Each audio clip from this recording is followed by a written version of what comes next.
আসসালামু আলাইকুম এভরিওয়ান, আমি নীলা কুকিসান ব্লগ থেকে প্রতিদিনের মতো আপনাদের সামনে নতুন নতুন রেসিপি নিয়ে হাজির হয়ে আজকে আমি তৈরি করে দেখাবো। আমি আজকে 8 কেজি মাংস একসাথে রান্না করবো, গরু মাংস।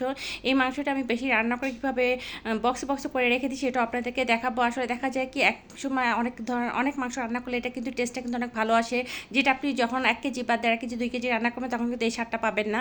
এখানে দেখানো হচ্ছে আমি মানে পানিটা খুব ভালো ধুয়ে পানি ঝরিয়ে নিয়েছি একদম, যাতে কোনো পানি এক্সট্রা পানি না থাকে। এর মধ্যে আমি বিভিন্ন ধরনের গরম মশলা দিয়ে দিয়েছি, এখানে স্টার দিয়েছি, কালো এলাচ, সবুজ এলাচ, তেজপাতা, দারচিনি, মানে সব কিছু আমি আমার পরিমাণ মতো দিয়েছি, যেহেতু এখানে মাংস বেশি সেই অনুপাতে হচ্ছে আমি সব কিছু অ্যাড করে দিয়েছি। এখানে আমি আদা রসুন পেস্ট প্রায় 1 কাপ পরিমাণ করে দিয়েছি।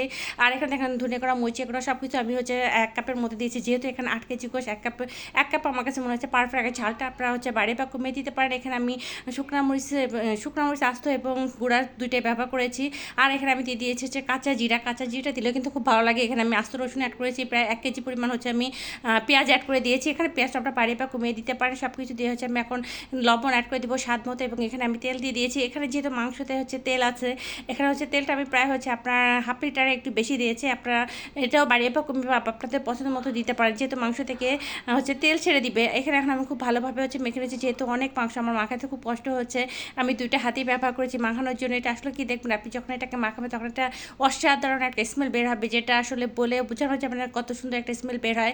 প্রত্যেক মাংস আসলে মাংসটা স্মেল বের হয় না, এটা হচ্ছে মশলার স্মেলটা বের হয়, যেহেতু আমরা বিভিন্ন ধরনের মশলা, স্পাইসি মশলা, সব বাটা মশলা সব কিছু এখানে ব্যবহার করে। এখন এটা খুব ভালোভাবে মেখে আপনারা কিছুক্ষণ ম্যারিনেট করে রাখতে পারেন, আবার সরাসরি বসিয়ে দিতে পারেন। আমি এখানে সরাসরি বসিয়ে দিয়েছি। এটা নাড়তে আমার খুবই কষ্ট হচ্ছে।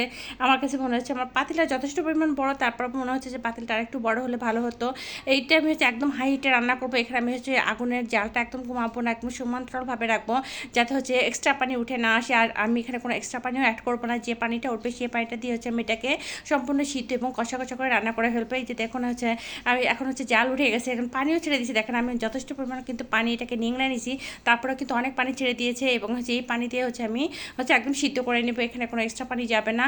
আর এটা দেখুন আস্তে আস্তে কিন্তু সিদ্ধ হয়ে আসতেছে। এখানে আমি কিছুক্ষণ ঢেকে দিবে, যেহেতু এটা ফুল জাল উঠে গেছে। এখন পানিটা টেনে কালারটাও চেঞ্জ হয়ে এসেছে এবং দেখতে কতটা লোভনীয় হয়েছে। এখন এর মধ্যে আমি অ্যাড করে দেবো হচ্ছে গরম মশলা গুঁড়া, জিরা গুঁড়া, সব কিছু দিয়ে আমি আর কিছু করে এটাকে হচ্ছে রান্না করবে। এটাই যে দেখা যাচ্ছে আপনি এটা একদম আমি একদম শুকনো করেছি, যখন উপরে তেল বেশি উঠবে তখন হচ্ছে আমি নামিয়ে একদম ঠান্ডা করে নেব।